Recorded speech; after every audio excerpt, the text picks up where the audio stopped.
আসলে লালপুর আমি আসলে মনোরঞ্জন মোনা যখন মারা যায় আহাত ছিলেন সেদিনই কিন্তু বলেছিল আজহার ভাইকে যে একটি টুর্নামেন্ট আমাদের লালপুরে হয় না। লালপুরে কিন্তু অনেক বছর ধরে বড় বড় টুর্নামেন্ট হয় না। লালপুর কলেজ মাঠ বলেন, বড় বড় মাঠ বলেন, আপনারা হয়তো জানবেন ঘরোয়া লিগ হয়তো বা হয়। আনোয়ার একটি টুর্নামেন্ট করেছিল রিসেন্টলি এবং স্টেডিয়াম রয়েছে এখানে, কিন্তু বড় একটা সম্ভাবনার জায়গা। কিন্তু সেখানে কিন্তু উত্তরবঙ্গের ক্রীড়ামন্ত্রী ছিলেন আপনাদের নেতা, আমাদের প্রিয় নেতা, জাতীয় নেতা,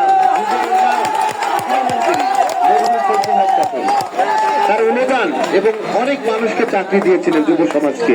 তাকে একটু তার আমলে মাঠ হয়েছে, এখানে স্টেডিয়াম হয়েছে, অসংখ্য মাঠ হয়েছে।